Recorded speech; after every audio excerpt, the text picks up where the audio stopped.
Hello friends, இன்னைக்கு நம்ம சேனலில் நீர் உருண்டை எப்படி பண்ணுறதுன்னு பார்க்கலாம்.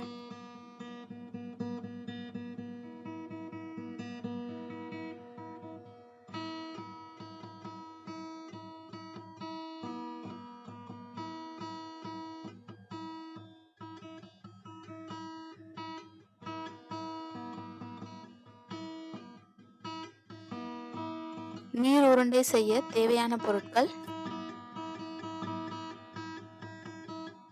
1/2 கிலோ புழுங்கல் அரிசி 3 hours ஊற வச்சு வச்சுருக்கேன்.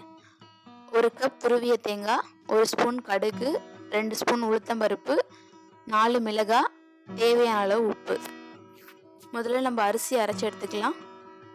நான் வந்து 1/2 kg அரிசின்றதுனால மிக்சியிலே அரைச்சி எடுத்துக்கிறேன்.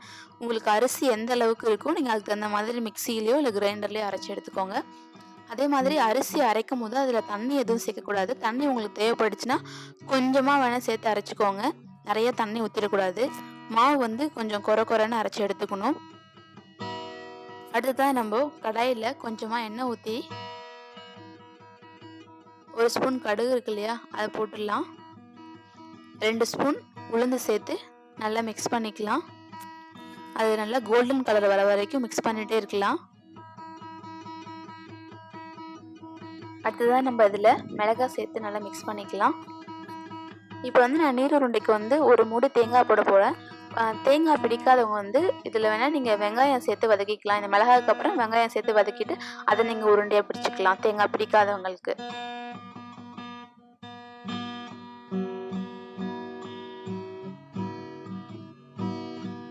இப்போ இது எல்லாத்தையும் நல்லா மிக்ஸ் பண்ணியாச்சு.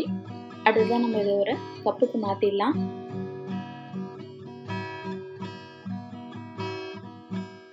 இப்போ நம்ம அரிசி அரைச்சி வச்சுருக்கோம் இல்லையா, அதில் இப்போ எல்லாத்தையும் சேர்க்க போகிறோம். நம்ம முதல்ல 1 மூடி தேங்காய், கடுகு, உளுத்தம்பருப்பு, மிளகாய், அது தேவையான அளவு உப்பு. இப்போ இது எல்லாத்தையும் நல்லா மிக்ஸ் பண்ணிக்கலாம்.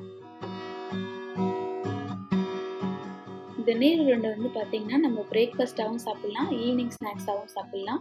இது ரொம்பவே ஈஸியானது. இது செய்யறதுக்கு வந்து பார்த்தீங்கன்னா ஒரு 1/2 hour தான் ஆகும்.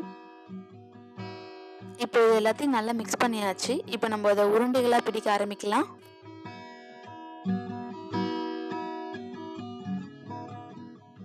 பாருங்க, உருண்டை நல்லா பிடிக்க வருது. நம்ம தண்ணி கொஞ்சம் கொஞ்சமாக சேர்த்துக்கிறதுனால இந்த மாதிரி உருண்டைகளாக பிடிக்க வருது.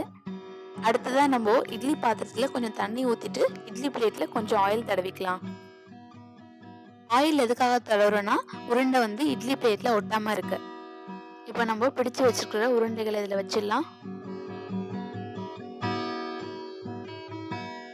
உருண்டை வந்து கொஞ்சமாக மாவு எடுத்து ரொம்ப டைட்டாக உருட்டக்கூடாது, கொஞ்சம் லேசாக ரவுண்ட் ஷேப்பில் உருட்டிக்கலாம். இந்த மாதிரி உருட்டிக்கலாம். இப்போ இதே மாதிரி எல்லாத்தையும் உருட்டி வச்சுக்கலாம். இப்போ இது நம்ம ஒரு 15 minutes மூடி வச்சிடலாம். 15 minutesக்கு அப்புறம் பாருங்கள், உருண்டை நல்லா வெந்துருச்சு. நீங்களும் இந்த ரெசிபியை உங்கள் வீட்டில் ட்ரை பண்ணி பார்த்துட்டு எப்படி இருந்துச்சுன்னு கமெண்ட் பாக்ஸில் சொல்லுங்கள். இந்த வீடியோ உங்களுக்கு பிடிச்சிருந்தா லைக் பண்ணுங்கள், கமெண்ட் பண்ணுங்கள், ஷேர் பண்ணுங்கள் அண்ட் மறக்காமல் எங்கள் சேனலை சப்ஸ்கிரைப் பண்ணுங்கள். தேங்க்யூ.